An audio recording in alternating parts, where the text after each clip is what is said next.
ዓለም በከፍተኛ ስጋትና ፍርሃት ውስጥ እየተንቀጠቀጠች ነው። ዛሬ የምንነግራችሁ ታሪክ ቀላል ታሪክ አይደለም። የዓለም ጂኦፖለቲካዊ መልክ በሰዓታት ውስጥ ሊለውጥ የሚችል በሚሊዮኖች የሚቆጠሩ ሕይወቶችን እጣ ፈንታ የወሰነ ግዙፍ ፍጥጫ ነው። ከበስተጀርባ ያለው ታሪክ የሚጀምረው ከአንድ ግዙፍ ወታደራዊ ስሌት ነው።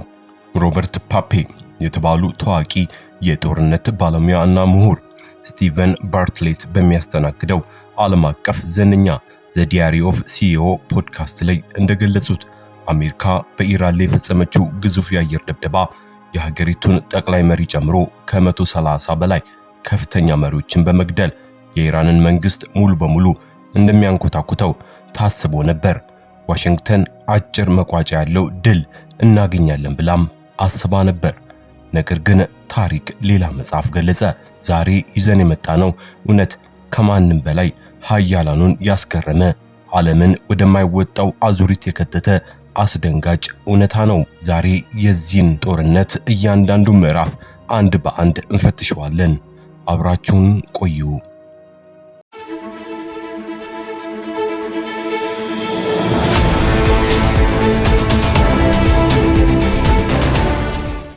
አሜሪካ የጣለችው ያ እብሪተኛና ግዙፍ ቦምብ ኢራንን ከማጥፋትና ከማንበርከክ ይልቅ ፍጹም አዲስ የሆነ የቁጥጥርና የስግብግብነት መንፈስ ፈጠረባት።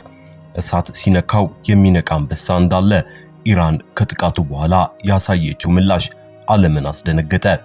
ኢራን ዓለም አቀፍ የነዳጅ መጓጓዣ አንጓ የሆነችው የዓለምን የኢኮኖሚ ደም ስር የምትመስለውን የሆርሙዝ ሰርጥን በሙሉ በቁጥጥሯ ስር አዋለችው። ይህ ማለት ምን ማለት መሰላችሁ? ዛሬ ላይ ማንም የንግድም ሆነ የጦር መርከብ ያለ ኢራን ፍቃድ ያንን ጠባብ የባህር በር ማለፍ አቃተው። መርከቦች ለማለፍ ሲሞክሩ በከፍተኛ ፍጥነት በሚመጡ የኢራን ድሮኖችና በባህር ውስጥ በተቀበሩ ቦምቦች ክፉኛ እየተመቱም በባህር ሰርጓጅ ይቀበራሉ። በዚህ ምክንያት ኢራን ከዚህ ቀደም ከነበረችበት የተሰበረ መንፈስ ይልቅ ዛሬ ላይ እጅግ ኃያል አንገቷን ያቀናችና ማንም ሊነካት የማይደፍር አስፈሪ ሀገር ሆና ወጣች። የስትራቴጂው መሐንዲሶች እቅድ ሙሉ በሙሉም ከሸፈ። ሁኔታው ከቁጥጥር ውጪ እየወጣ የነዳጅ ዋጋም በዓለም አቀፍ ገበያ መናር ጀመረ።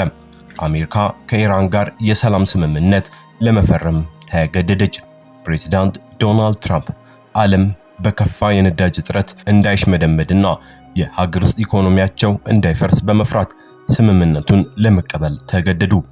ነገር ግን እውነተኛ የፖለቲካ ድራማና ክህደት የሚጀምረው እዚህ ጋር ነው። ስምምነቱ ከተፈረመ ከ48 ሰዓታት ባልበለጠ ጊዜ ውስጥ አፈታሪክ የሆነው የአሜሪካ ቃለ መሐላ ተጣሰ።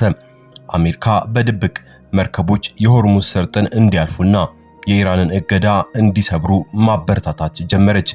ይህን የተገነዘበችውና የተናደደችው ኢራን እንደገና እጇን አንስታ ጦርነቱን በከፍተኛ ብርታት አቀጣጠለችው። ዲፕሎማሲው ሞተ። የጦርነት ከበሮም እንደገና በኃይል ተመታ።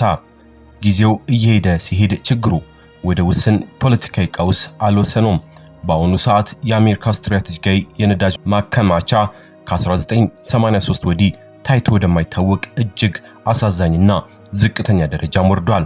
ፕሬዝዳንት ትራምፕ በቅርቡ በሰጡት መግለጫ እንዳረጋገጡት አሁን ላይ ዓለም አቀፍ የነዳጅ ማከማቻ ሊያልቅ የቀረው የሳምንታት ጊዜ ብቻ ነው ብለዋል።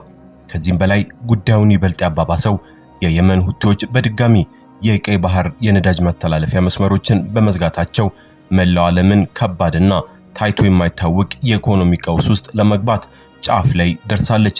መብራቶች ሊጠፉ፣ ፋብሪካዎች ሊቆሙ ጥቂት ቀናቶች ብቻ ቀርቷቸዋል።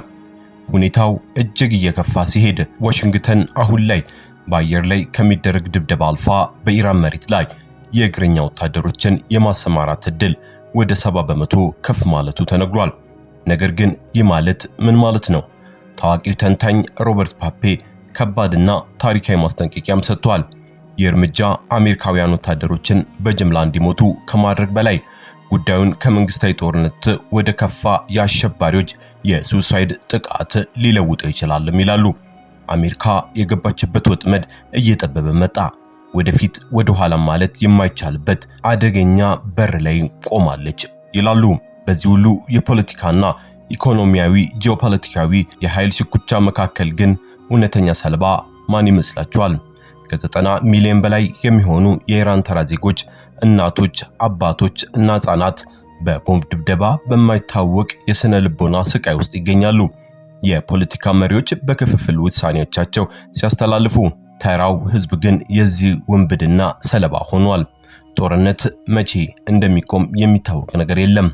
ሁኔታው አሁን የት እንደሚደርስ እና አሜሪካ ከዚህ ራሷ ከዘረጋችው የማሸነፍ ወጥመድ እንዴት እንደምትወጣ ጊዜ የሚፈታው ታሪክ የሚጽፈውም ይሆናል።